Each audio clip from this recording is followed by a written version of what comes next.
I don't know. He's all right. That woman was a mess. She was crying and crying. No, they're going to take him. They're going to take him. I told Steve when he finally woke up, it was a while, too. The doctor told me it was the most blood they've ever transfused in any patient. They've never done anything like it. And here he is, the picture of strength, right? And he's been a great friend of mine, right? With a family, because of a family. And what a job you did. It worked out pretty much better than we even thought, right? And I did have a couple of things, to say that were extremely controversial. And between J.D. and Melania and anybody else that heard, please, sir, it's such a beautiful, unifying speech. Please, sir, don't say these things. I said, I'm telling you, it's going to play great. They say, you're right. For this group of people, it's going to play great. You're the only ones I hurt by not, but we had some beauties, didn't we, Melania? She said, sir, calls me sir when she's angry. No, I'm only kidding. I better say I'm only kidding, or the press is going to pick that one up loud and clear. No, but she said, no, I think it would be terrible. It's such a nice speech. I think it's, it all depends on your delivery. How was the delivery? Was it good? But she said it's such a beautiful speech. You can't put things in there that you were going to put in. And they literally, what they did is they destroyed and deleted all of the information, all of the hearings, practically not a thing left. They deleted all the information on Nancy Pelosi having turned down the offer of 10,000 soldiers. You wouldn't have needed 10,000. You could have had 500, and it would have stopped. Because we may have had 1 million people that day, the people that were there. You don't see any photographs, but we have a lot of great photos. But you don't see those photographs. They don't put them in. They show the people at the Capitol. But I was talking about that. I was going to talk about that. They said, please don't bring that up right now. You can bring it up tomorrow. I said, how about now in front of I'll bring it up right now. This little time delay is good because we're getting great reviews on the speech. Now watch. They'll take the speech and say, I didn't like it because he left there and he talked to people.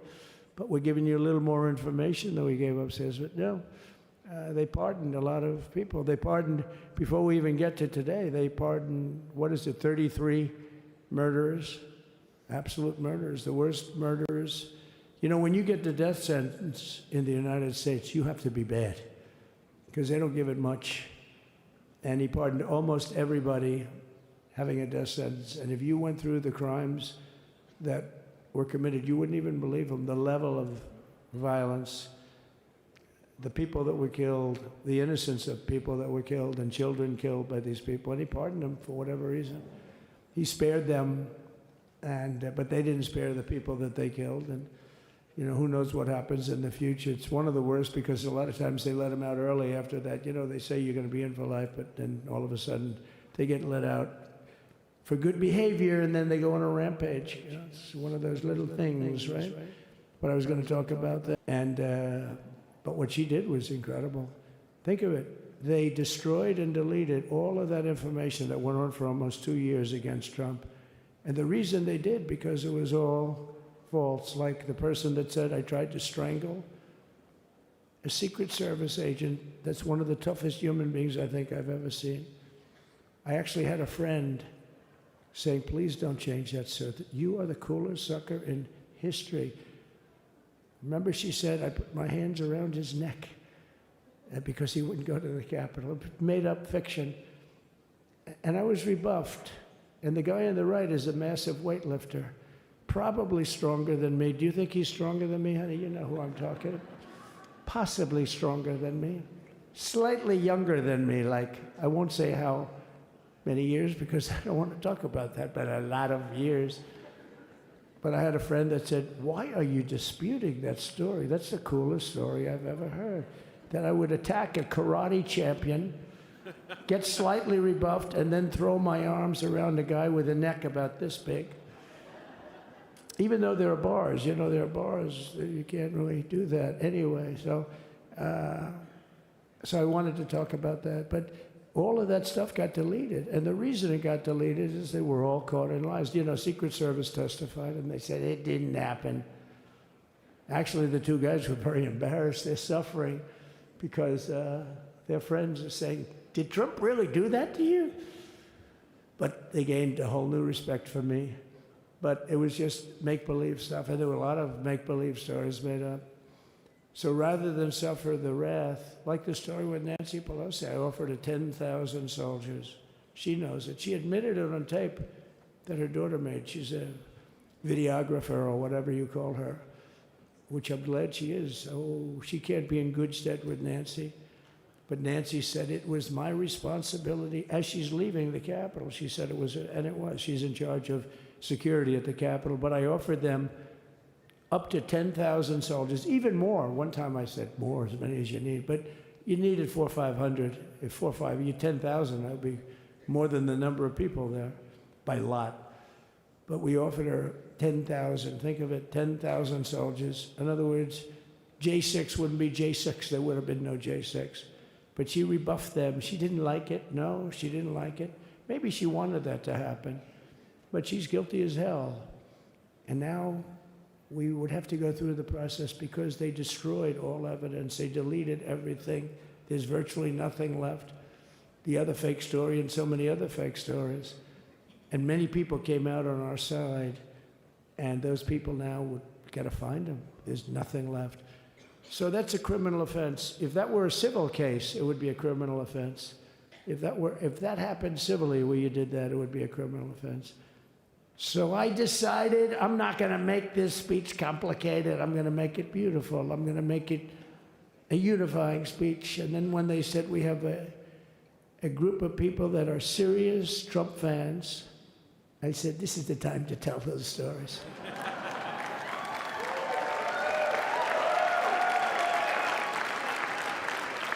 He knows. So anyway, but seriously, I'd like to, I think it was a tremendous success. I think we're very lucky we put it inside because it is really cold. We just went to the helicopter out of respect to something that's taken place for a long time. I guess it's as old as helicopters. You used to get into a stagecoach, now you get into a helicopter. Times change. But it's pretty old custom. And it's a beautiful custom, actually. It's a beautiful custom. I wish we could have had a better relationship. I wish we could have had a better relationship between Republicans and Democrats. I was with Senator Schumer. I said, Chuck, I think it's time we all start getting along a little bit because it doesn't make sense. I mean, we literally never get a Democrat vote. They never get a Republican vote, almost. And although there is a bill coming up very shortly that we have a lot of Democrat votes, right? That's going to be a very beautiful bill. We're going to have a deciding, I would say, within a week or so, I think. And it's going to be a very good bill. You all know what I'm talking about. So I just want to thank you all for being here. You have been our fans from day one. All these people all over. You've been our fans. This has been there's never been anything like it. There's never been anything like it. This has been a movement like no movement ever in history for probably any country, let alone this country. You know, if somebody's running for president, and if they go out and they announce they're going to Arizona, they're going to Nevada, they're going to someplace, if you have 200 or 300 people, that would be standard. Ronald Reagan would go out. I mean, outside of the last couple of days where people get a little excited, but even then you have a couple of thousand people. But if you're going to go someplace, any place, any one of the swing states, any one of the other states, I mean, how about the non-swing states? We won Alabama by 48 points. We won Tennessee by massive numbers. Wyoming, we won by numbers that are, nobody's ever seen numbers like that. And, you know, places like California, we did great, but when they send out like 38 million ballots, and nobody knows where the hell they're sending them, and then they come pouring back, the whole thing. You know, they passed a law in California that if you work in an election bureau, and if you so much as ask for a voter ID, if you say, sir, ma'am, could I please look at your voter ID? They have the right to put you in jail. You're a criminal. Can you believe that? There's only one reason that happens. They want to cheat. So they had it where voter ID wasn't accepted. But now if you even ask for it, this is seriously a bill that was just signed, passed in their legislature, and it was signed.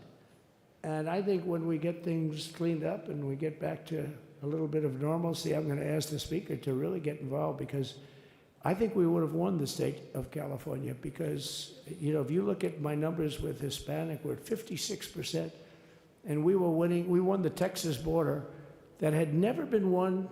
As the governor said, he's doing a good job, the governor, by the way, of Texas, but as the governor said, it hasn't, oh, did I get lucky?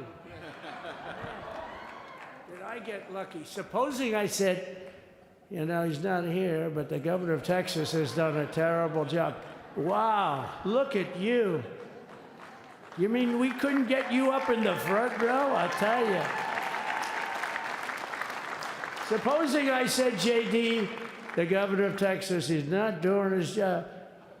You heard what I said. See, I didn't know you were there. I said he's doing a great job. He's doing a phenomenal job. But now you're going to have a partner that's going to work with you, because you didn't have, not only didn't he have a partner, he had people selling the wall, right? We have a fence structure that we worked on, the governor worked on with me, and I didn't love it, to be honest with you. I wanted a nice precast concrete, you know, 40, 50 feet high, like a beautiful, could have been a T-shape, Y-shape. I love construction. I wanted that sucker to go up maybe 50, 60 feet. It would have looked beautiful, a nice Y shape. And they said, the problem is, sir, they climbed that like a rabbit. I said, what do you mean? No way. And they brought some of these guys out. They climbed it like... And the other thing is you hit it with acid and the thing will disintegrate. You know, they have things for concrete. So they needed very hardened steel, very special steel. And then they needed 7,000-pound concrete inside that steel, inside that steel. And then they have a rebar that's the toughest steel made. Very hard to cut. So this is why very little is cut. I mean, it's right. And then they put a anti-climb panel on top. I hated it. I said, it's so unattractive. And I said, why would that work? I don't believe it works. And I went to watch. The Border Patrol gave a display. We had actually two sets of climbers. The guys that climb up walls with drugs on their back, I mean, they got like 60, 70 pounds of drug, and they go as fast as you can walk. They go bip, bip, bip. Or we have Mount Everest type climbers. And honestly, the drug guys were much better. I couldn't believe it. The drug guys blew them away, right? But it's true, the anti-climb panel, they couldn't get around it. They just couldn't. When you didn't have it. So sometimes you sacrifice beauty for efficiency.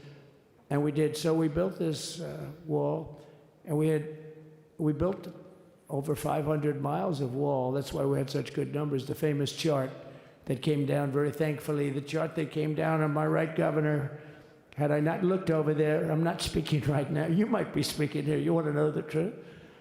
You, JD, you've got a lot of great people in this party, but I got very lucky, but we had the best numbers we've ever had. But I bought, you know what happens is when you fill it up, it's like water. You fill it up. Now we have 571 miles of wall. And they would always say, you know, when we renovated a wall, so there'd be like a piece of plywood sitting there for 60 years, or a 2x4 sitting for 60 years on the ground and rotting.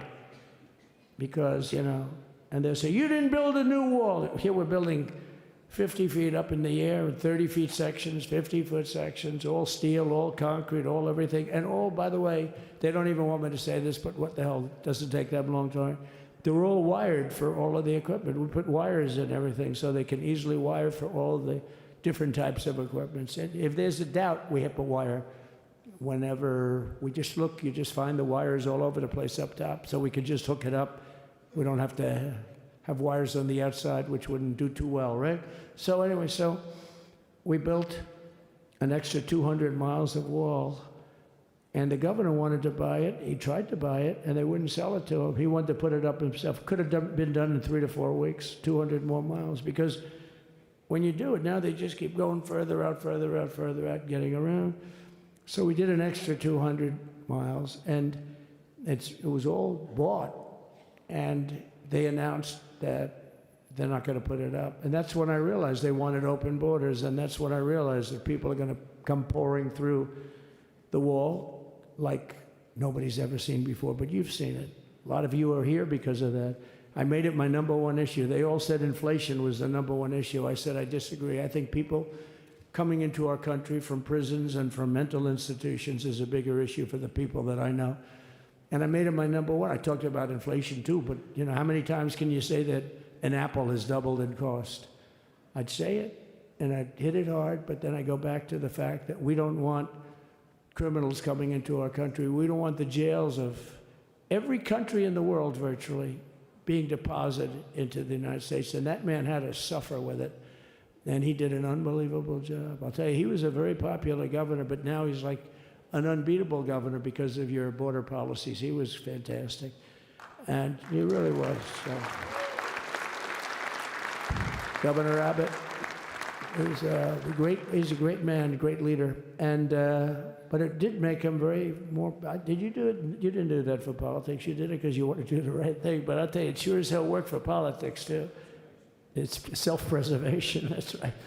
But no, because the people are demanding it. The people of Texas are demanding it. The people are demanding it all over. So anyway, so we built it, and they wouldn't let us use it. They wouldn't let the governor use it, and other governors, they wouldn't let him use it. But he was the leader of the pack and did a great job. And then we heard about a month ago that not only wouldn't they let us use it, they were selling it, they were going to sell it for 5 cents on the dollar. Now, 5 cents on the dollar then, but today it would cost more than twice as much to build because we bought it like 6 years ago. And it was just sitting on the ground, and that does not do well for the whole thing. But it was just sitting on the ground, and I heard about it, and I called the governor, and I called a lot of people, your attorney general. And here's the story. They were going to buy it, and these are great business people. They were going to buy it for 5 cents on the dollar or less, and they were calling us up, we'll sell it to you for 200 cents on the dollar. In other words, it will cost you twice as much, so it's 200 cents on the dollar. I said, can somebody explain that to a judge? I mean, how corrupt is that? You'd think they'd say, maybe we'll sell it to you for 20 cents, 30 cents, but not 200 cents. So they were going to buy something for 5 cents, and they were going to sell it to us for a fortune. They were going to make it would be, they'd have it down at, in Fortune magazine, they'd put it of the deal of the year, okay? You buy something like that. But it was so corrupt and so horrible. And when we told that to the administration, they didn't care. They just kept going forward. They couldn't care less. And they kept going forward. They knew that they were trying to sell it back to us. They would have sold it back to us. You would have ended up buying it. You would have paid probably 50, 60 cents, who knows. But they were going to use it for scrap metal, but then they made a much better deal. They could just buy it and sell it to us for 15, 20 times what they paid. 20 times, think of it, like 20 times what they paid. And we wouldn't let it happen. And the governor with his attorney general, Ken Paxton, they made a fantastic, they're a good lawyer. He's pushed around pretty good by people, right? I said, you got a great attorney general. They should leave him alone. He was with me. But Ken and the governor went to court, and a judge actually became incensed and actually called for an investigation. How could a thing like this happen? So he stopped it. So we're waiting to put that wall up. And now that you have a new president, that wall will go up so fast. The governor will complain, sir. This is Greg Abbott, sir. Please, the wall is going up too fast. Please don't do that. You know the story about winning. No, we're going to win too much. We're winning too much. Please, stop. People always love that one. We'll do this with the wall. Governor Abbott calls, sir, the wall is going up too fast. We can't take it. We just can't take it. No, I think you'll be very happy if the wall goes up too fast, right? But we'll get that dude and we'll work with you on that. But it was a great decision by a great Texas judge, right? And it was beautiful, beautiful to watch. We stopped them right in their track. I mean, they were literally loading this stuff onto trucks. It was terrible. Honestly, it was terrible. And he wouldn't take it. So I'm so glad I mentioned that they have a really good governor in Texas. And I swear, I didn't know he was here. I swear to you, it sounds like a setup. I didn't know you would end. Did I get lucky? I said the right thing. Because there have been moments when I wasn't so happy with him, you know? But not too many, I can tell you that. So anyway, it's good to see you too, Governor. Great. But I just want to thank everybody. You've been incredible. I recognize so many of you. It's so crazy. But this has been a long journey. This was a journey that started in 2015, probably started 20 years before that. People used to say, you're going to run for president? You're going to run? And I always said, no, I don't want. And then one day I said, let's give it a shot. And what I talked about then was the border, too. I think it probably was the number one issue for me. Back in 2015, 2016, I talked about the border. And now I talked about the border, but this border is much worse. We fixed the border. It was totally fixed. There was nothing to talk about. I know, too, they gave up. Last time they did bad things. At this time, they just said, yes. You know, I don't know if you saw, Mr. Speaker, in Washington, they had placards. They were all set to march. They thought it'd be closer. A gentleman asked me, a very respected gentleman asked me yesterday, how come the polls were so wrong? They showed you winning, but not in a landslide. I said, because people that are true Trumpers are so angry at the whole polling system and at the writers, the fake news, that they don't want to talk to anybody. So when you call somebody from Trump, who are you voting for? They say, it's none of your business. I'm not telling you. And that was probably 40% of the people they called. So they would discard that one, and they didn't show that. And then when the election happened, you know, the vote came, and it was much different, much higher than, we're going to win, but they really thought, they couldn't believe, the one man said, I mean, it was so much higher. We won all 7 swing states. We won the popular vote by millions of votes, which is hard for a Republican. I'll tell you who came through. The unions came through. The auto workers were great. The Teamsters were great. The firemen were great. I think almost every union was great. The only one that weren't great, although Sean was great, and the Teamsters, Sean O'Brien, the head of the Teamsters, was fantastic. But generally speaking, the head of the union was against Trump, but the union would be with us for like 80, 85%. Look what we did with the auto workers in Michigan. Look what we did with the Teamsters. The Teamsters were unbelievable. They were a solid Democrat vote, and they voted for Trump. So we had a great experience. This has been, now we have to go to work and get it done, because we have to do something that's going to be great. We're going to turn our country around, and we're going to turn it around. Take care of yourself. You call me, we'll start working. You know what that means with him? He's going to be calling me tomorrow morning at about 6. And I said, how about next week? You call me and we're going to get it started real fast. We'll really help you a lot. You've done a fantastic job protecting something which is, it's not supposed to be for the states. And amazing job you've done. Thank you very much. And I want to thank everybody. And I have a First Lady who's been incredible. She's been incredible. I shouldn't say this. I'm going to get hell when I say this, but her feet are absolutely aching. You know, those heels. And we thought we were leaving. We were going home. Sir, would you be able to go down and say hello to some of your other fans that are here? I said, oh, I didn't know that. Wow. Did you get to see pretty clearly the picture, I hope? Good. That's good. But because you wouldn't want to make the same speech again, right? But she said, darling, I love you so much, but my feet are killing me.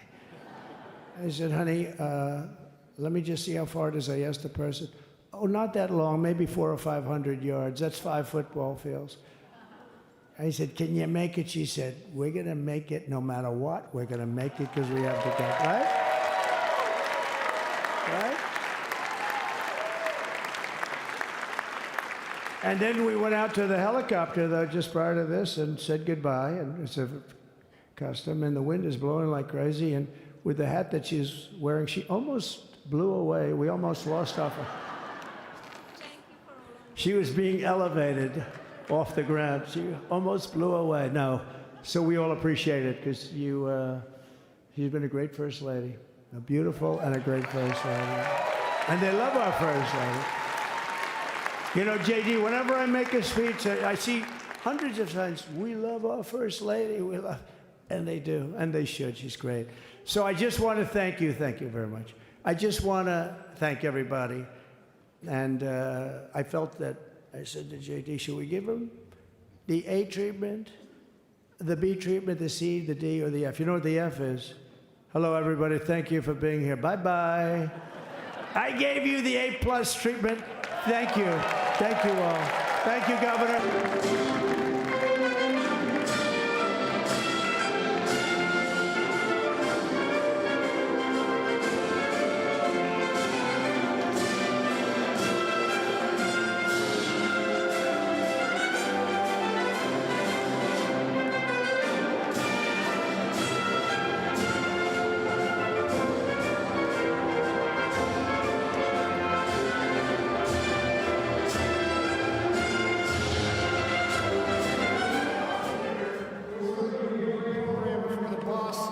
Gets here. The first thing I want to say, 6 in the morning, I'm walking in darkness up G Street on my way to meet the boss and the troops at church, and I'm seeing every one of you in line.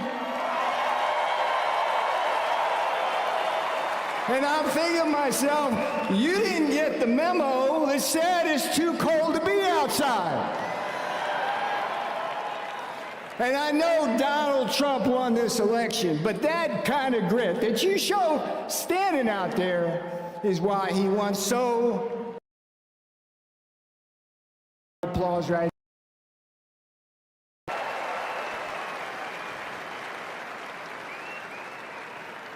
Now I'm going to be quick here because we got a bunch of folks coming. But I'm going to tell you a little story, and it's called James Brown. James Brown meets Ronald Reagan in Trumpland. And it starts like this. Once upon a time, when I was a high school senior, back here in Washington, I got to check off the first thing on my bucket list, which was go to a James Brown concert at the Howard Theater. Anybody here, DC, know the Howard Theater? It's long gone, beautiful place. James Brown, you know as the King of Soul, but he was also called the hardest working man in show business. And James Brown and Donald Trump were actually good friends. And there's a story for the fake news. I don't know if you want to report this, but there's a rumor going around in 1999 when James gave the entertainment in Mar-a-Lago on New Year's Eve. He taught the boss how to dance. You can print that fake news because that's what you do. So why am I talking about this? Because Donald John Trump, like James Brown, Donald John Trump is the hardest working president in history.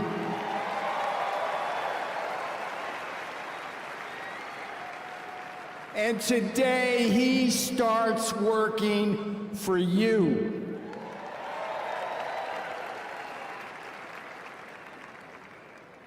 You know, he got elected because he was on the right side of the issues. But it was also because he outworked everywhere. Now, where does Ronald Reagan come into it? Ronald Reagan said, personnel is policy and good personnel is good policy. Donald Trump is the spear, but he has assembled a beautiful team to do everything he wants to get done. Do you want secure borders? Do you want deportations? Do you want to stop the flow of fentanyl? Do you? Yeah, people like Tom Homan, Christine Nome, and El Supremo Stephen Miller. That's the personnel that's going to help Donald Trump do that. Back there, we got Chris Wright and Doug Burgum. They're the twins on Drill Baby Drill in the cabinet. They're going to get that done for you. And we're going to stop the wars out there. And Donald Trump's going to do it with the help of people like Marco Rubio as Secretary of State, and Steve Witkoff, who just helped negotiate the hostage release. And Pam Bondi, you know Pam Bondi? Yeah? Cash Patel? Yeah? What do you want them to do at the Justice Department and FBI? Clean that place up? What do you think? You see, Fauci got pardoned today? Yeah. Yeah, well, as many of you know, they sent me to prison for 4 months for defending the Constitution.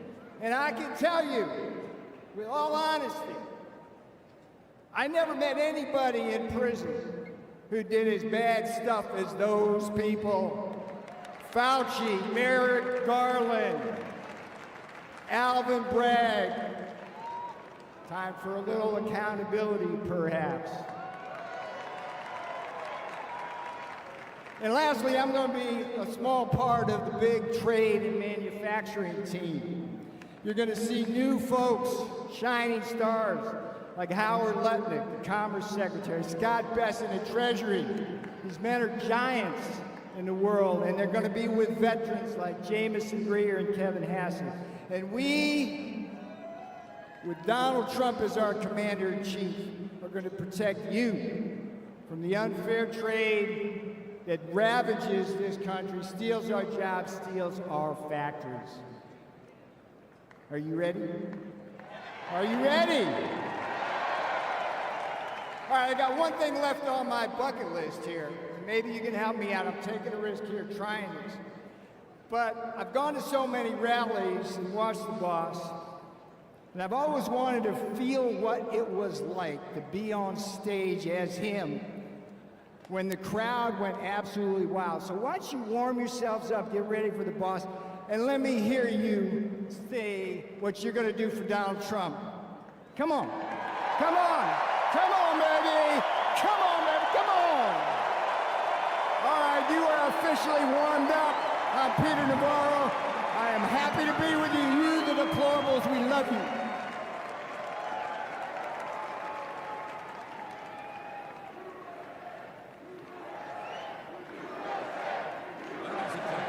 Please welcome to the stage, Kellyanne Conway.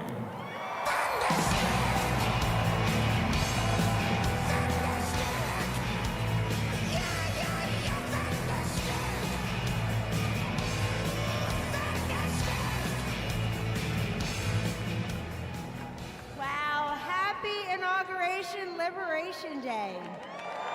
God bless you.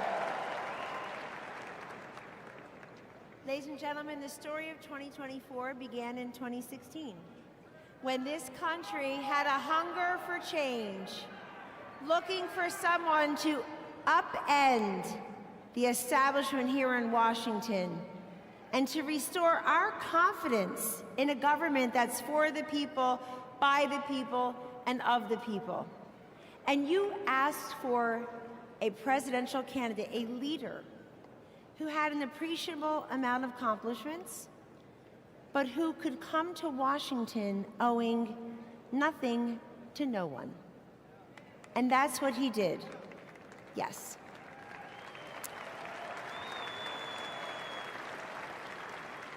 President Trump is a metaphor for this country's greatness, defying the odds, pushing back on the naysayers, confounding the critics, and not backing down, never surrendering.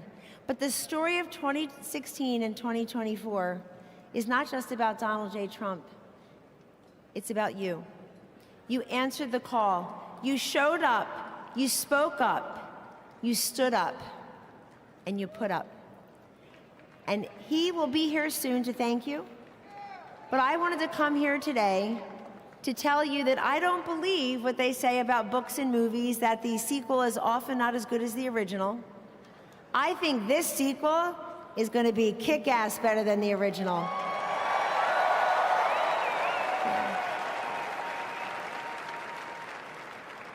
One of the best things President Trump has done, and there are so many, is change the conversation, change the culture, and just change the way people look at politics. And the reason he did that was in 2016, he saw everywhere he went, the crowds would get larger, the passion would intensify, the red hats would grow in number, and the throngs of people who would come the night before, the day before, the morning of, just to be a part, not of a conventional political campaign, but a true movement of men and women and children from across this great nation who wanted to be there and be part of something bigger than all of us. To stand up and say, this is our country, we kneel for the Lord, we stand for the flag, we don't confuse the two, and we're here because we believe in those three words that President Trump said every time. Secure the border, respect law enforcement, cut your taxes, repeal, replace Obamacare, get rid of Common Core. And yes, and this time, in 2024, you were there again. But so were so many Americans who had never voted or had never voted Republican. That's the magic of Donald Trump. President Trump, thank you. President Trump has done away with all these acronyms: CRT, BLM, ESG, DEI. Ladies and gentlemen, the acronym of the day of the term is USA. USA! You got it.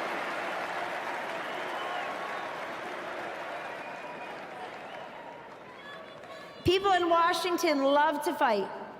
They love to fight. He's not fighting with Washington, he's fighting for you. And that's why you fight. So continue to stand up and speak up and show up and put up. And ladies and gentlemen, whether you were for him on day one or you or people you know did it on November 5th, 2024 for the first time, keep saying welcome. Let's bring more people into this movement. This is an optimistic, positive, forward-looking time for our nation, for our children, for our grandchildren, for our veterans, for the forgotten man, the forgotten woman, the forgotten child. President Trump, never forget, did not need to do this. He did not need to do this. He already had everything that people who go into politics want: money, fame, brilliant, beautiful wife, golf anytime he wants. He did this for the people. And as we all know, he dodged a bullet, but ladies and gentlemen, the whole country dodged a bullet in not having Hillary Clinton or Kamala Harris as our presidents. Welcome. Again, happy Inauguration Day, and we're just part of the warm-up band for the main act, Vice President J.D. Vance, and 45-47, President Donald J. Trump. God bless you, and God bless the USA.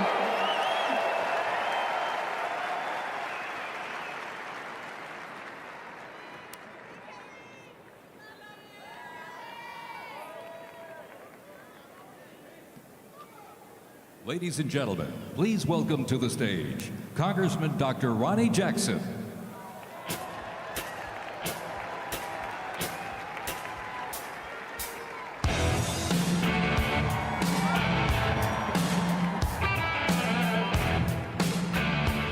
All right, welcome America to the greatest day ever.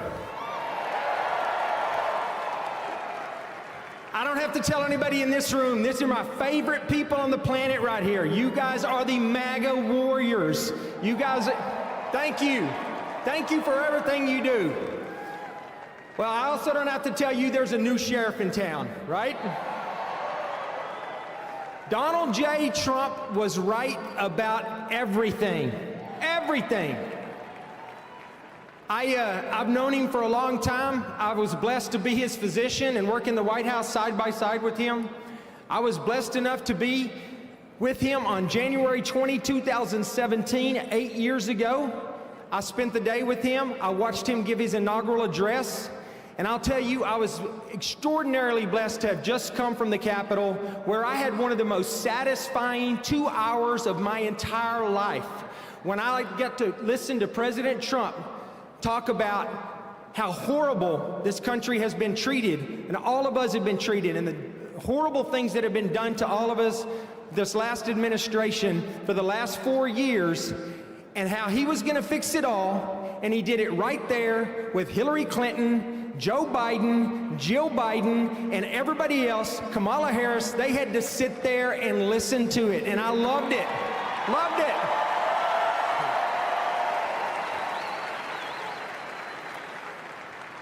I'll tell you what, you know, I thought for sure, I mean, I've always said that the 45th president of the United States is the absolute best president that this country has ever had. But you know what? I think the 47th president's gonna be even better.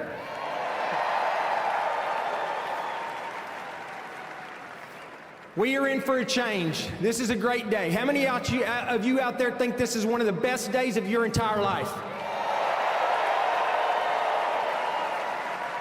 Absolutely it is. We had one chance to get this country back. We were headed down a path of destruction that we would never, ever recover from, I promise you. And we have been given a second chance in the form of Donald J. Trump. He's here, he's back, and he's gonna fix what's broken. We're gonna get our border back. We're gonna stop the illegal immigrants and the cartels that have laid devastation to this country. We're gonna lock them up, we're gonna get rid of them. We're gonna get our economy back. We're gonna get our military back. We're gonna get our federal government back. We're taking it all back.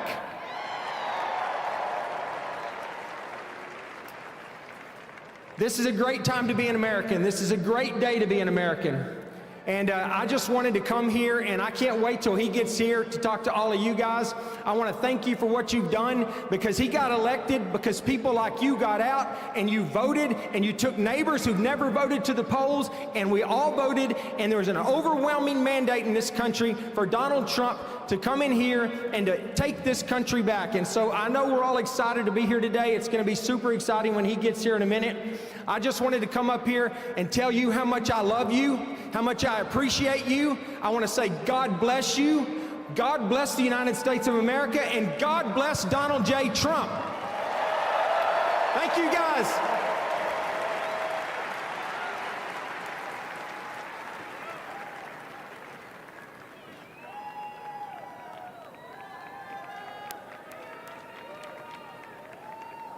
Ladies and gentlemen, please welcome to the stage Governor Sarah Huckabee Sanders.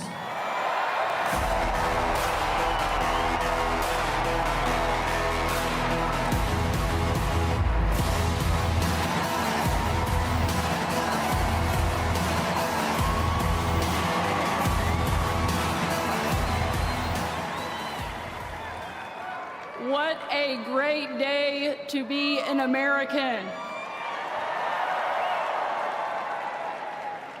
I have to admit, it's a little surreal to be back in Washington, D.C. right now. 8 years ago, I was one of the very first staffers to go into the White House for President Trump's first term. And today, because Donald Trump believed in me, defended me, I stand before you as the youngest governor in the country.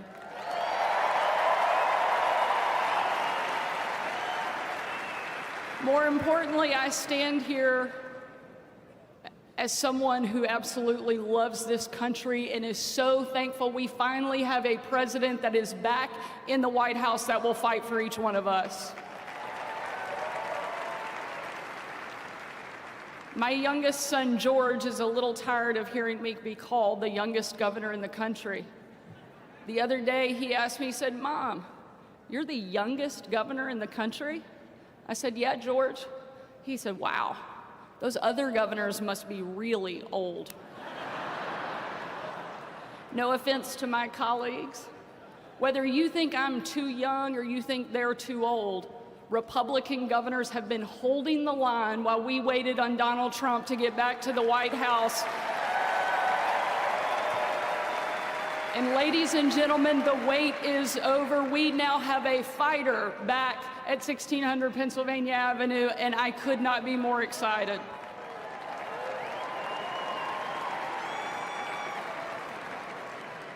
The reason I'm so excited to see Donald Trump back in the White House is because I know he's a president who absolutely loves America. Not even an assassin's bullet could keep him down and stop him from continuing to fight for each one of us. Over the course of the 2.5 years I had the privilege of serving President Trump, I got to travel with him literally all over the world, seeing firsthand just how much he loves this country. And on one particular trip, it was unlike anything we'd ever done before and probably any of us will ever do again. Some of you have heard this story, but I want to remind you of who Donald Trump is at his core. We boarded Air Force One in complete and total darkness. There were no lights on the plane, no lights on the runway. And 12 hours later, on Christmas night, when we touched down in war-torn Western Iraq, again, a similar scene. No lights on the runway, no lights on the plane. No one knew that the President of the United States had traveled around the world on Christmas night until we got there.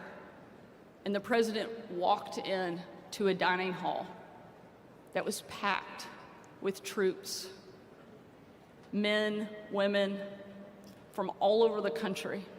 Every demographic you can imagine represented in that room in that moment. And when he stepped in and surprised the men and women of our military, it was a sight and a scene and a sound that I know I will never forget. People chanting in perfect unison, an absolutely unbelievable picture of what makes America incredible.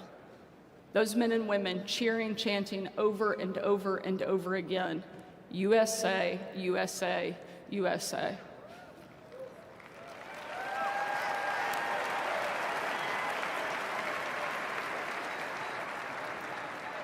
And there was a young soldier in the back of the room, and he said, "Mr. President, I re-enlisted in the military because of you." And the president said, without missing a beat, "And son, I am here because of you." We finally have a president who will stand up for our country and that will protect and fight for the men and women who wear the uniform and give us the freedom so we easily enjoy.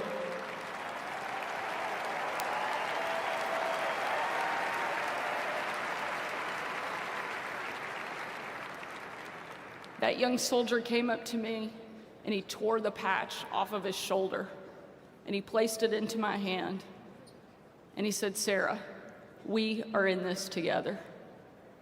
Ladies and gentlemen, that young man and everyone that has served before him, everyone that will serve after him, deserves to know that we have a leader that loves this country and will do everything he can to make it great, and that's exactly what we have in Donald J. Trump.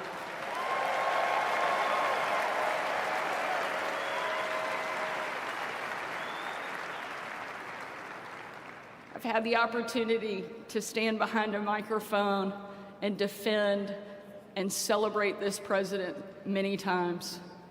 But this may be the very proudest because I know over the next 4 years, he is going to rebuild our country and make it the best that it has ever been. Thank you for being here. Thank you for supporting our president. Let's get to work. Thank you so much, and God bless you.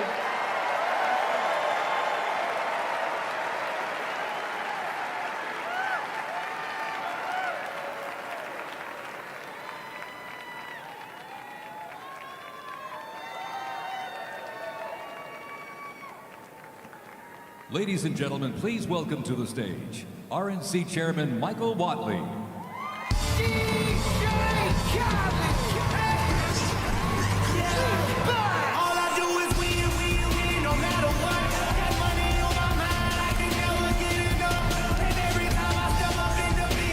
God bless America. What a great day for our country.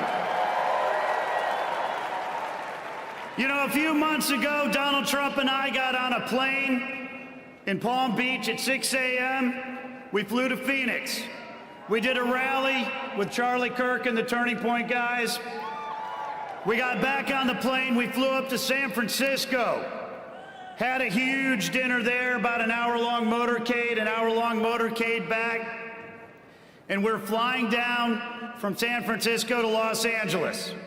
It's about 12:30 p.m. Pacific time, 3:30 a.m. Eastern time. Donald Trump has been on a plane for 21 and a half hours. And he looks over at me and he says, "Hey, Michael, pretty cool, huh?" Pretty cool. You know, about 9.5 years ago, he came down the escalator in New York City. And to everybody's shock and dismay, he said, "I am going to make America great again. We are going to rebuild our southern border. We are going to restore our economy. We are going to keep our communities safe. And we're going to make sure that America is strong enough to protect our interests and our allies around the world." And I can say that over the last year, as we have taken that message to Detroit, to Philadelphia, to New York, to Milwaukee, to San Francisco, and everywhere in between, that man, our president, has never wavered. And here we are today, and at 12:01, right up the street, he put his hand on a Bible, and he swore an oath to make America great again.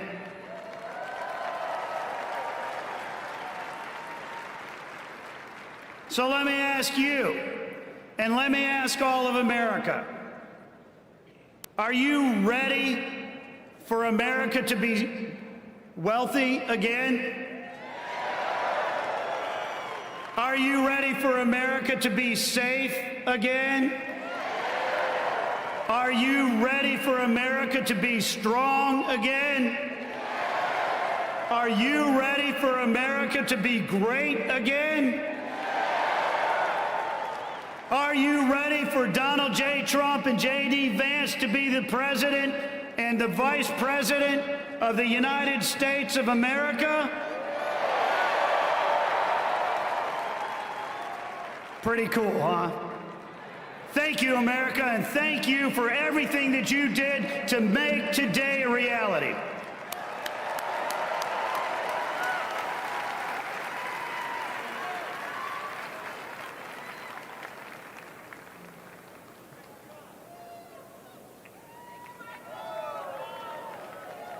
Ladies and gentlemen, please welcome to the stage Congressman Byron Donalds.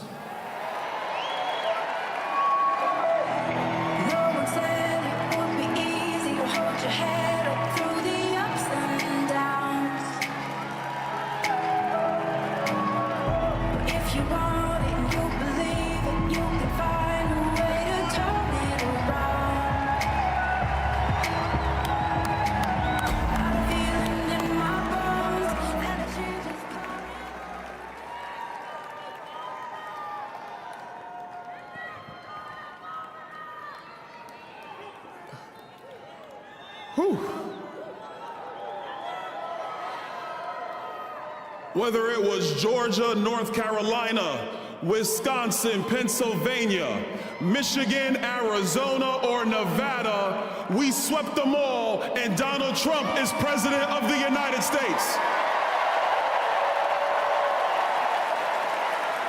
For years, they said it wasn't gonna happen. For years, they said, no, it's going to be the left's way. But it was the American people who looked the craziness of the left in the eye and said, we need common sense. We need real vision. We need a country that is going to be preeminent above all others, and we need the American people to be put first. And all of you in this arena and around this country made sure Donald Trump is the 47th president of the United States.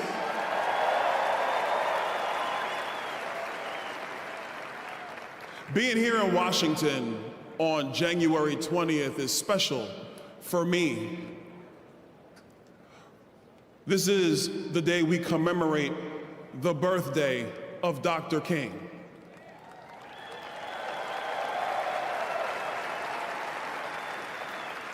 And as I was sitting in the Capitol Rotunda, as I was watching Donald Trump give the best speech ever at a presidential inauguration, it reminded me to another great speech.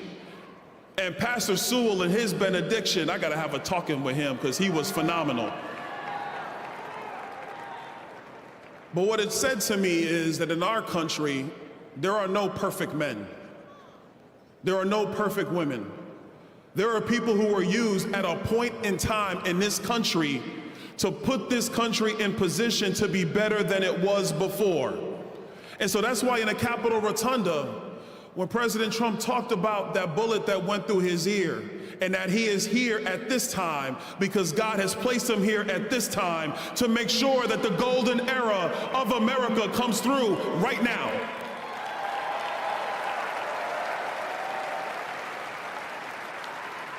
So yes, we are gonna make sure that we get your prices under control and we have a great economy. Yes, we're gonna get out of stupid wars and dumb conflicts, and we're gonna have peace through strength. Yes, our soldiers are gonna be focused on their core mission, and that is to kill the enemy and to come home. Yes, we're gonna have the largest repatriation force of illegal immigrants in the history of this country, because the only way you come to America is legally, following the law.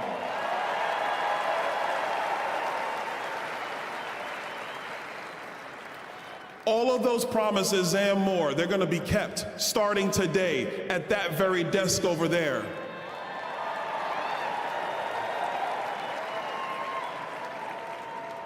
And I got a special message, and this is for states like California and New York and Illinois.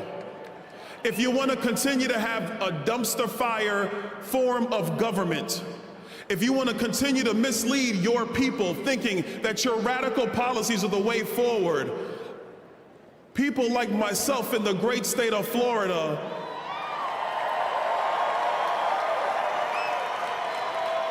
and Tennessee and Texas and the administration of Donald J. Trump, we are going to show you what true governance is. We are going to show you what true leadership is. And we are going to show the people in your states that they don't have to live with Gavin Newsom. They can have a Republican again in the state of California.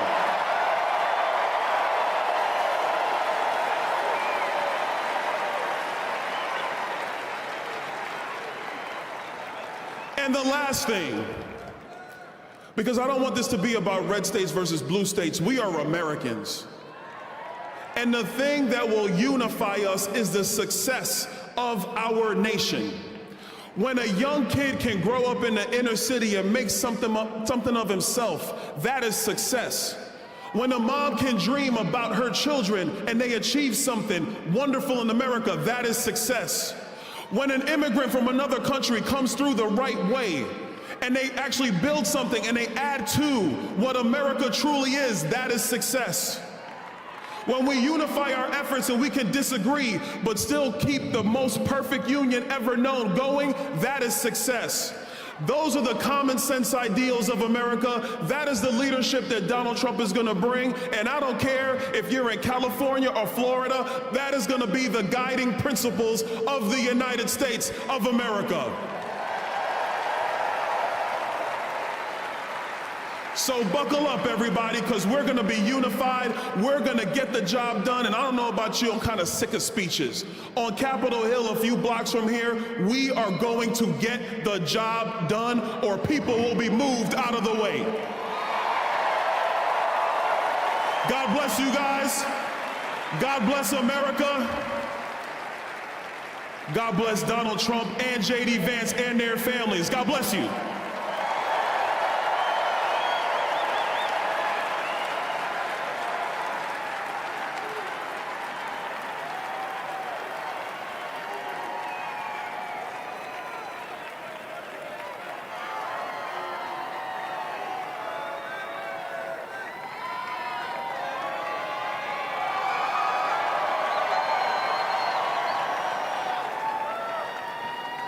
Ladies and gentlemen, please welcome to the stage, Charlie Kirk.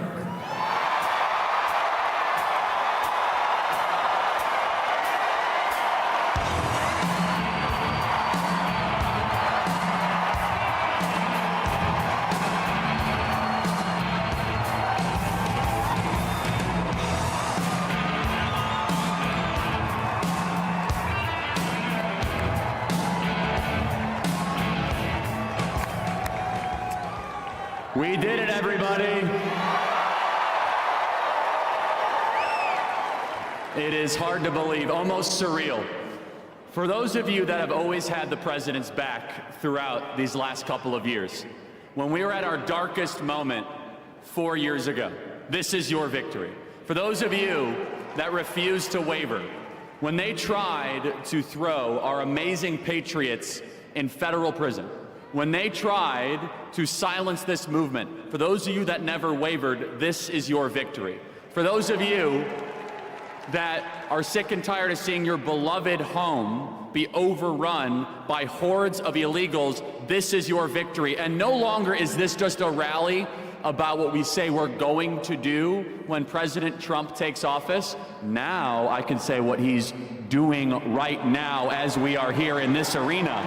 As we are here right now, President Donald Trump is signing executive order after executive order, 200 executive actions and orders today, some of which include drill baby drill, curb inflation, national emergency on the southern border, and my favorite, that God created man and woman. There are no other genders besides that.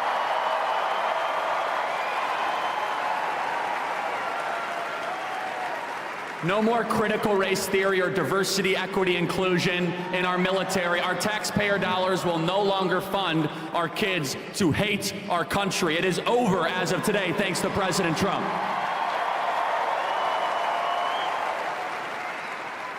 And what you saw from President Trump today, which, by the way, I believe was the best inaugural address in American history.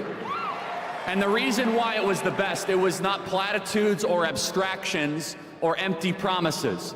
It wasn't about stuff that the DC regime wants to hear. While they were all sitting behind him, he basically said, the people in this room have been robbing you, the American people.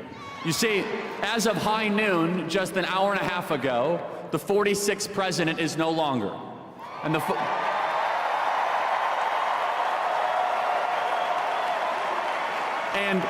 you might think it was Joe Biden, but it really was a bunch of White House staffers that you've never heard of before. Their term is over. It will go 45 Trump, a bunch of White House staffers, 47 Trump. That is how the succession will go. And what we have seen these last couple of years was the intentional destruction and obliteration of our homeland. And in just one day, we're going to understand a very simple truth, that decline is a choice. That when your country is failing, it's because our leaders have decided to allow it to fail. And President Trump, I really believe, is on a mission from the Almighty to save this country in that millimeter miracle where he very well could have been not just shot, but unspeakable things could have happened in Butler, Pennsylvania. And the reason that they wanted to take out Donald Trump so bad, 700 years in federal prison, every possible way imaginable, is because he brings you guys into the room, is because he brings you into the negotiation. You see, this was supposed to be a managed decline of the United States of America. And just understand what you are living through. You're living through a new American renaissance. And honestly, there were a lot of people that said there's no way they'll allow Donald Trump to be president again. They're gonna steal it. They're going to use the machines, and I understand all that. They're going to try to take him out, but never underestimate the will of the American people and the sovereignty of God towards righteous and good purposes. Donald Trump is evidence that God is not done with the United States of America, that our best days are ahead of us.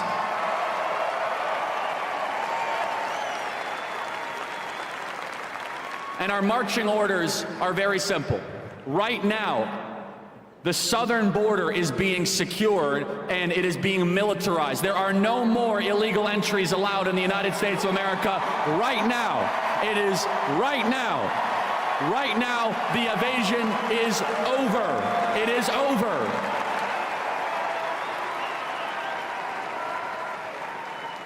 And we have to understand that it's going to be more than just executive actions. It's all of you continue to fight in your community. It's all of you continue to understand that this is going to be a bottom-up movement to reclaim our communities, to reclaim our school boards, to make sure our kids love America again. And for me personally, I have a lot of things that I could have done, but the most important thing that I can do and Turning Point can do is to go back on these campuses to make sure that Gen Z is the most conservative generation in American history. I'll say this in closing, everybody.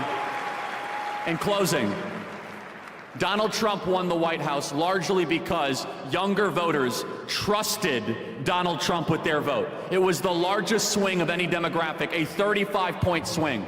For 12 years, I have been focusing on trying to get young people to believe in America, to believe in conservative principles. And I went to campus after campus, and you know, it was not easy work. It was very difficult. But I will, to all the young people of America and Gen Z, I want you to know, President Trump is going to deliver for you so that you could be able to own a home, have big families, believe in this country, and the American dream that your parents once had, you will also be able to enjoy. And let us all together say, thank you, God. Thank you for giving us 45 and 47. Thank you for delivering this country from the most awful people imaginable. Our best days are ahead. Thank you, everybody. God bless you all.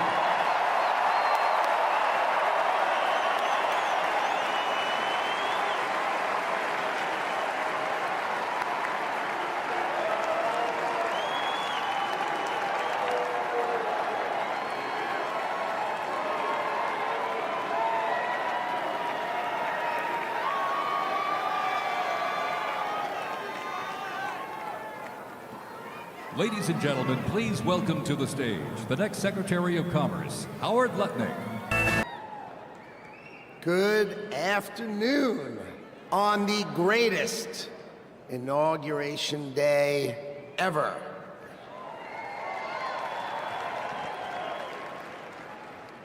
Today is one of the most important days in American history because Donald J. Trump is right now heading back to the White House. I could not be prouder to be standing before you because 77 million Americans voted for Donald Trump to make sure that it is always America first. So I want to tell you some stories because no president, you know, Donald Trump is now the oldest president to take office, but no president has ever had his work ethic, his energy, or his intuition. So when the president sees a problem, he calls it out. You know it, right? He's the one who said fake news. He's the one who said the swamp. He's the one who said the deep state. We've all heard him say it, and now we all know it's true. And his intuition is always right, so he starts talking about bad trade deals. You know, that's what he thinks. So let me tell you a story about the last day on the campaign trail. So I went to meet the president in North Carolina, okay? He gets up in the morning at 8 o'clock. We get in the motorcade, he gives a speech. He goes to 3 states, 4 rallies, an hour and a half each rally, finishes midnight. We start 8 a.m., he finishes midnight, gets on the stage midnight in Grand Rapids, Michigan, speaks for 2 hours. 2 hours, never takes a nap, and when he's on the stage, he's never taken a sip of water. The man is power. He is power.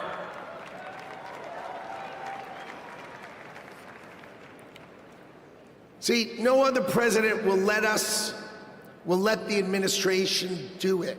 He's going to help us fix America.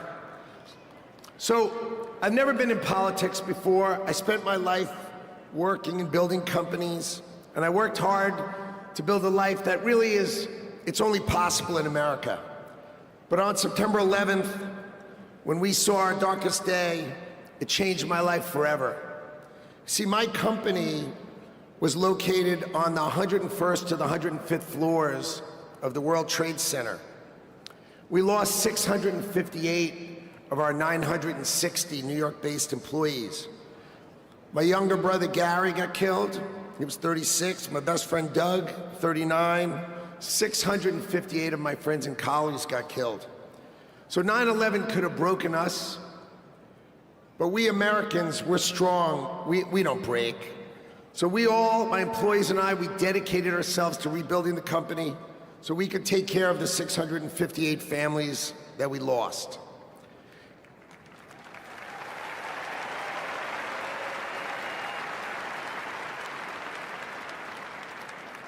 And I want you to know, we received thousands and thousands of cards and letters, and most importantly, we received all of your prayers, and that mattered to us and helped carry us through. So the events of September 11th, they instilled in me a sense of community and dedication for the country. So when the president asked me to join him in his administration, I jumped at the chance. So I was the co-chair of the transition team, which helped pick for the president, helped sort of set him up so he could pick all the nominees. And then I'm really proud to tell you that he was nominated, President Trump has nominated me to be the next Secretary of Commerce for the United States to serve all of you.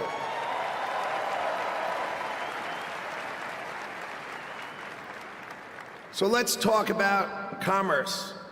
You see, we plan to end the decades of policies that threw American workers to the wolves. Factories were closed, jobs were lost, wages decreased. We left Americans out in the cold while country after country of this world took us to the cleaners and made money off of us. And that is going to end today.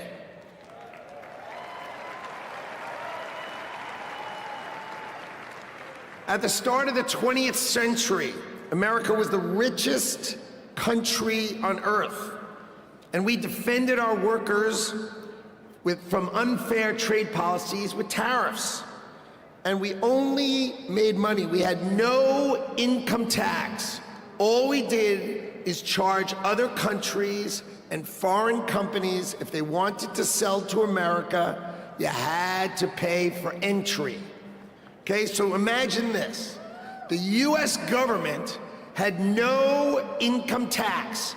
Americans got to keep all their hard-earned money, and foreigners paid the price. So now, what's happened? We have the Internal Revenue Service. That means charge us internally. Now imagine politicians who can't even balance their own checkbook, taking our money, and what do they do every year? Let's just take more, let's just take more, let's just take more. So this is how Donald Trump is going to end it and fix it. Last week, he announced that we're going to return America to greatness by creating, and today is its birth date, the External Revenue Service. So if you're always wondering, is some bureaucrat going to cut your benefits? Not under Donald Trump. Not under Donald Trump. It means foreign companies are going to pay if they want to come and sell products to the wealthiest country on earth. And if they want to compete with American workers, then let's just not tax our American workers. It means creating level playing fields, and it means that America will be great by reducing the taxes that we pay and driving the ones that they pay.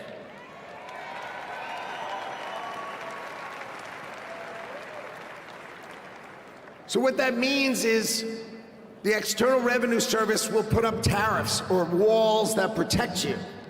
And that means if these companies don't want to pay, there's only one thing they can do: build their factories in America, hire Americans with great high-paying jobs.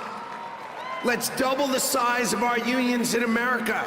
but not just by adding more and more great paying jobs. That's our objective. So today is the beginning of celebrating the return of common sense and the ending the decades of disrespecting the American worker and the disrespect and unfair treatment of our workers. Today, Donald Trump returns to the White House and prosperity returns to America.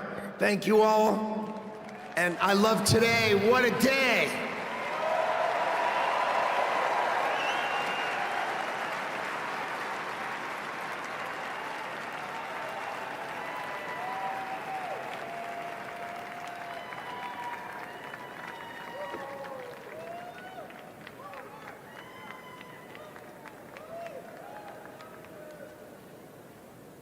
Ladies and gentlemen, please welcome to the stage Governor Glenn Youngkin. Well, come on now, can't you feel it? The American spirit is alive and well.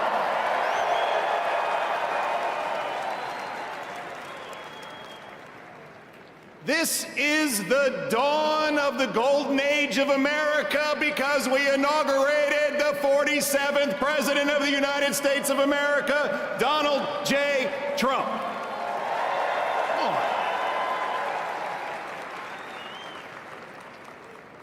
What a day to be in Washington, D.C. You know, I live right across the river in Virginia.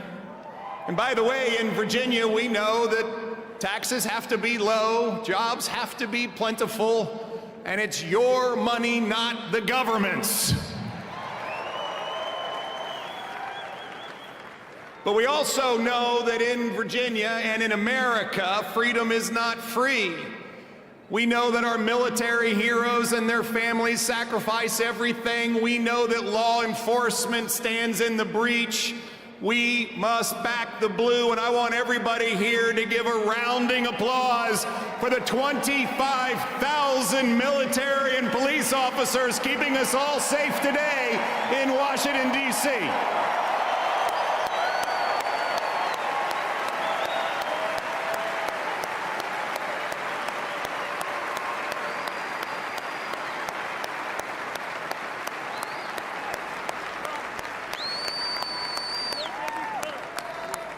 God bless America.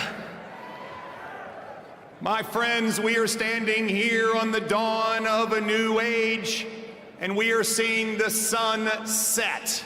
The sun set on weakness, the sun set on wokeness, and the sun set on a wide open border that has turned every state into a border state. We are seeing the dawn of a prosperous America, the dawn of a secure and safe America, and the dawn of a world that sees peace because we have a strong America.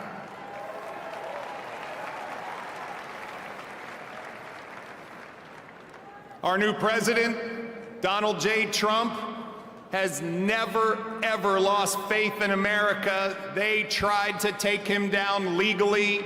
They tried to put him in jail. They tried to even assassinate him. And he never gave up on America, and America, we will never give up on him.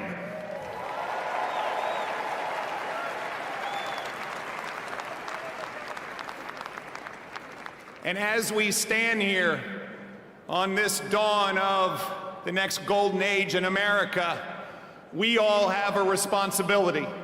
It is our responsibility to stand every day in support of this administration, to do everything that we possibly can do for America's success. President Trump deeply believes this, and both he and J.D. Vance have already gone to work. He is signing executive orders. He is closing the border. He is bringing down inflation. He is stepping into the breach. Ladies and gentlemen, it is time for America to be prosperous again. It is time for America to be safe again. It is time for America to be strong again. And it is time for America to be great again.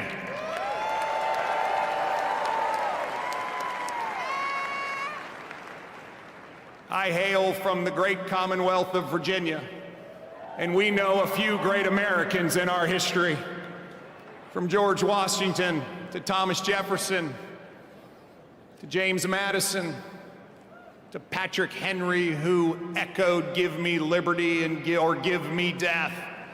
My friends, those words that Thomas Jefferson penned, which are the greatest words, at least in this hemisphere, ever written, that we hold these truths to be self-evident, that all men are created equal and we are endowed by our Creator with certain unalienable rights, and among them are life, liberty, and the pursuit of happiness. Well, ladies and gentlemen, we stand here on the dawn of a new age where life, liberty, and the pursuit of happiness are available to every American. And we must stand together as we collectively say, God bless America, and God bless Donald J. Trump and J.D. Vance. Thank you all very much. God bless you.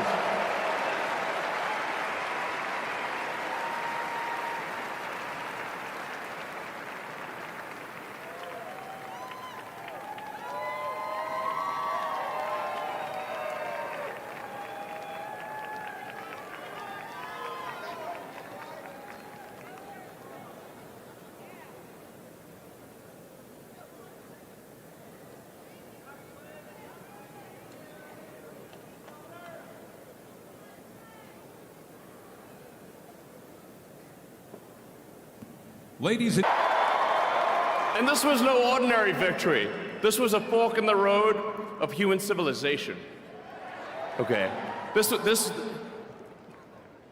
You know, there are elections that come and go. Some elections are, you know, important, some are not. But this one, this one really mattered. And I just want to say thank you for making it happen. Thank you.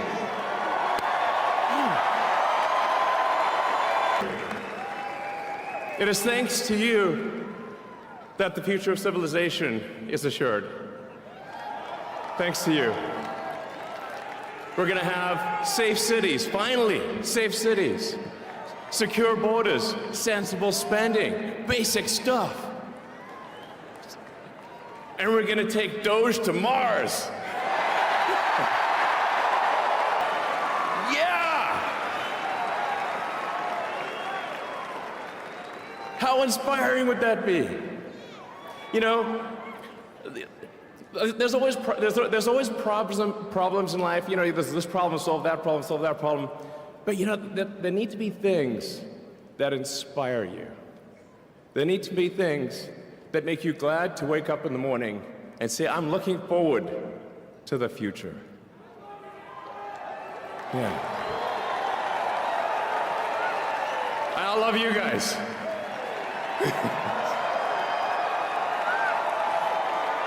So,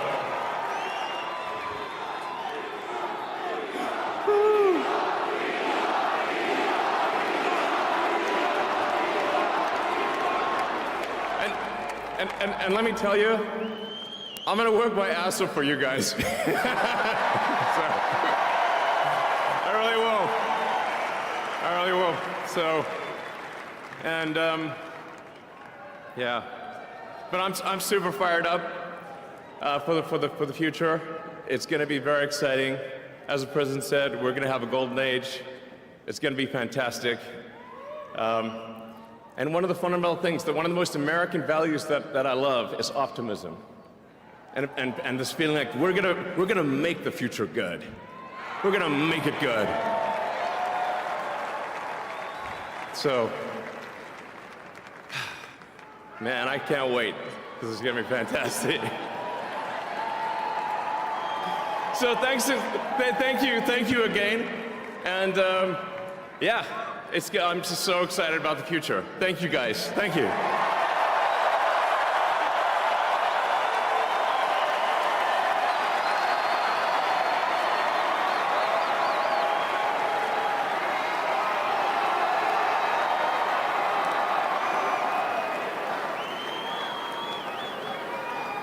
ladies and gentlemen, please welcome to the stage Kash Patel.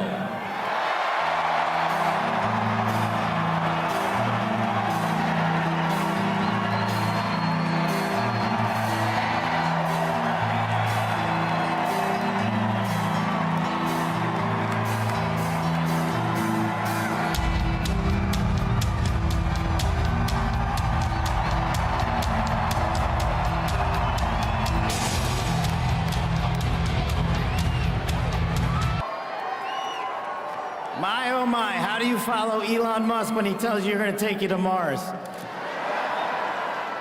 I'll tell you how. He and I share something deeply. We love the American dream. And we have been given a gift by God today to usher in a new dynasty because we just inaugurated Donald J. Trump as our 47th president. And we just inaugurated J.D. Vance as our Vice President of the United States. And we did that because the American dream is alive and well, because you chose that our dream can be the dream for our children and the dream for our world.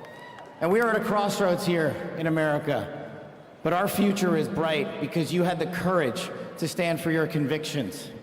So I'm humbled here to talk to you about why I love the American dream.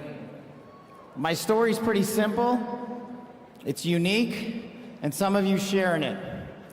My parents were born and raised in East Africa. My father in the 1970s fled a genocidal dictatorship in Uganda, where he saw 300,000 of his countrymen murdered, where he saw what lawlessness would do if it was allowed to break through the system of constitutional justice. He fled, like so many others. He married my mother. They moved here. They waited in line. They stood in line because the American dream was worth standing in line for.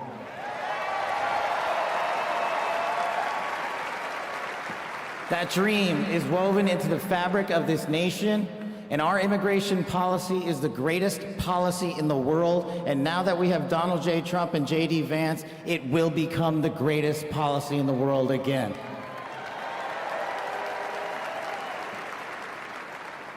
But dreams and hopes aren't enough, my friends. We got to get to work.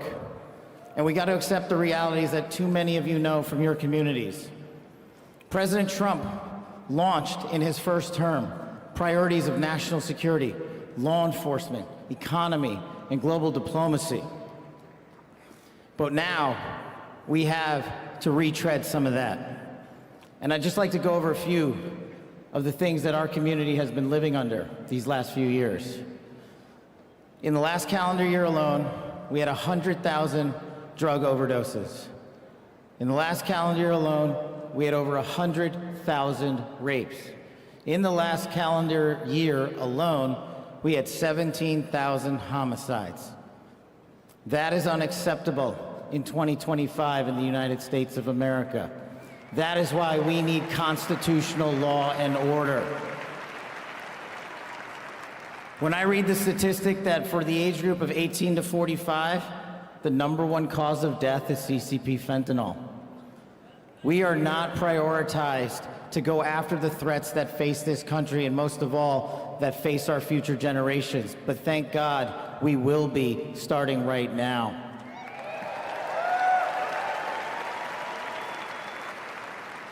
President Trump and J.D. Vance's leadership and administration will usher in the priorities that I cherished during my 16 years in government service. That we will always, always honor the men and women who wear the cloth of our nation and stand on that wall and tell you nothing's getting by them tonight. And so to them, thank you.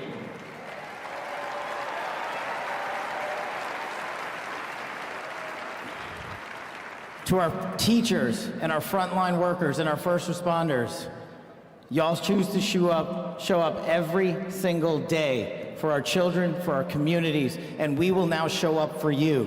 Thank you for keeping us safe.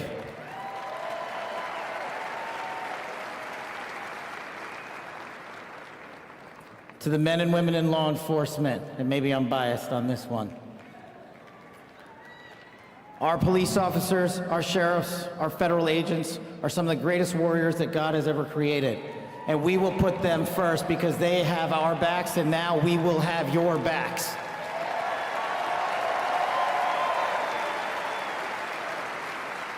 I am standing here because of the American dream. I am not standing here because of the color of my skin. I'm standing here because I earned my right on this stage, and you earned your right to be here with me.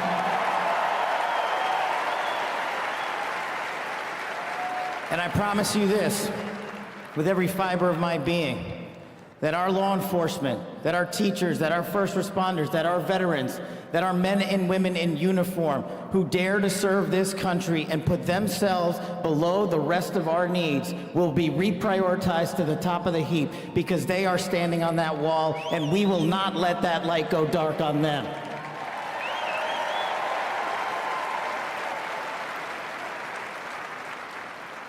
Whether I was a national security prosecutor, a public defender, President Trump's deputy director of national intelligence, his chief of staff at the Department of Defense, or so many other roles that I was humbled and privileged to serve when I swore an oath to that Constitution, which I hope to do so again one day soon. You have my word that you have ushered in a dynasty of change. You have ushered in a dynasty that will allow our children to live this American dream. My American dream. I am living the world's American dream. I am the son of lawful immigrants. We worked our tails off just like you all do, and I'm gonna make you a deal. I promise you I will never quit on your children. I will never quit on their children, because this American dream does not belong to me. It does not belong to them. This American dream belongs to the world.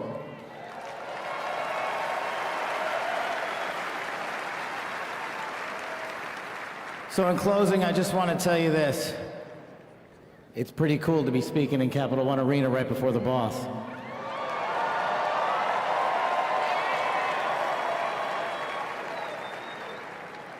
You've inspired me beyond words.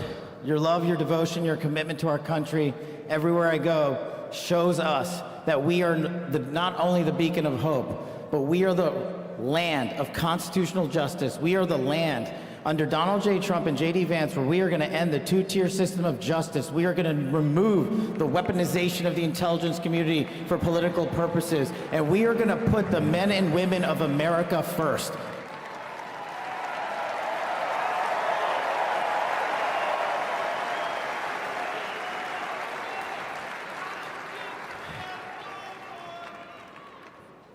So listen, there's just one thing left to do.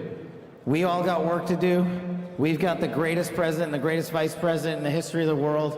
And so I just need you all to do a little bit more. Every time you see a law enforcement officer, every time you see a veteran, every time you see a teacher, shake their hand. Give them a little bit of your time, because they're giving us all of our time. And don't forget to enjoy the ride, ladies and gentlemen. God bless America. God bless these United States of America. God bless every one of you. I'm living the American dream. My name is Kash Patel, and I ain't going anywhere. Let's go to work.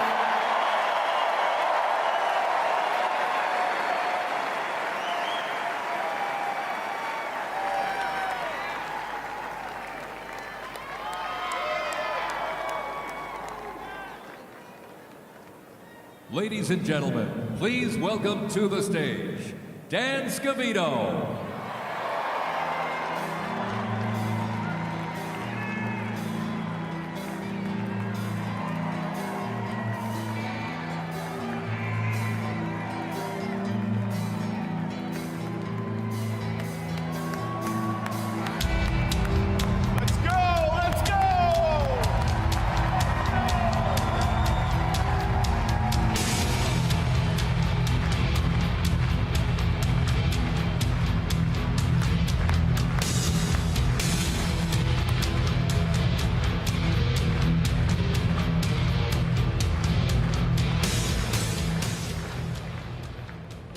Hello, Patriots. How's everybody doing this evening?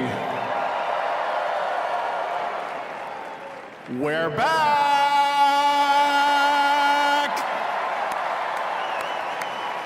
USA! USA! USA! USA! USA! USA! USA! The 45th and the 47th President of the United States of America will be here shortly. He's down at the Capitol. He'll be in a little while. He'll be here. They asked me to come out and say a few words and say hello to you great American patriots that came from all over the country. Thank you for being here today.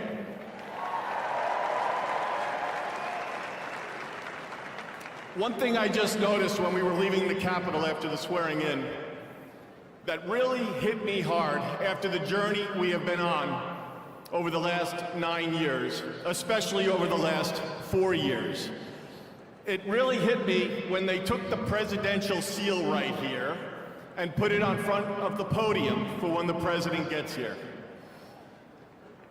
President Trump often says to us on Team Trump over the years, "You're so lucky that I took you on this journey." In the good times and the bad times, no matter what would be happening, we'd be sitting on Trump Force One, Air Force One, in the Oval Office, at Mar-a-Lago, no matter where it may be. Good times, bad times. You are so lucky I took you on this journey. And you know what, Mr. President? You are damn right. You took all of us on this journey.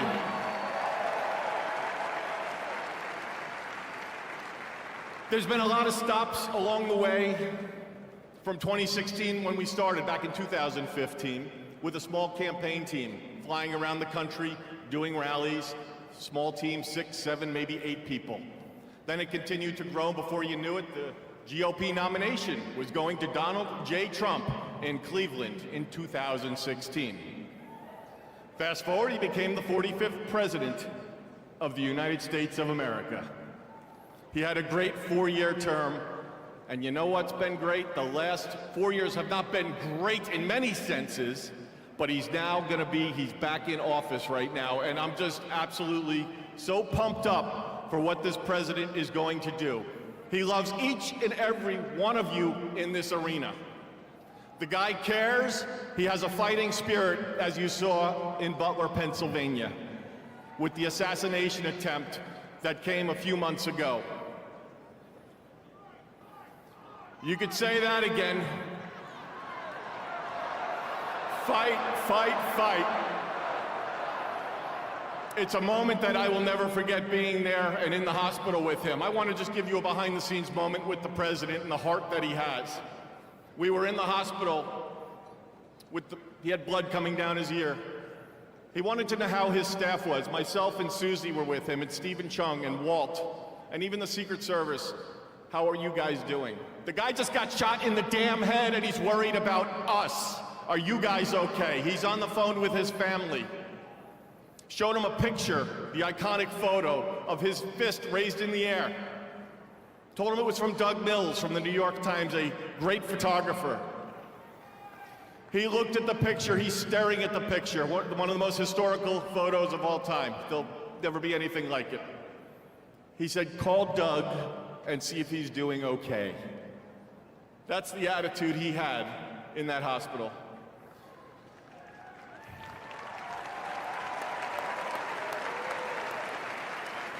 Our president has been resilient through a lot,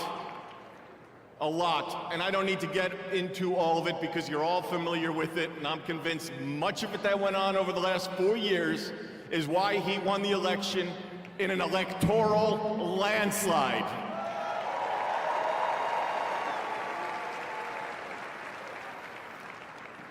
In Butler, Pennsylvania, when he got up and he raised that fist and he shouted, "Fight." He will do that for every one of you, for the United States of America. He will always put America first, without question. He loves what he does. He's got a great administration and a great team behind him. What a journey. McDonald's, drive-through window, garbage trucks showing up at a rally, and him on the plane putting on his orange vest. Sir, are you going to take that off? I'm going to the rally in my orange vest. The guy is 1 in a trillion. There will never be anybody like this man again. Enjoy this moment. Enjoy this movement. And together, we will continue to fight, fight, fight, put America first, and make America great again. God bless everybody here. We love you. Thank you.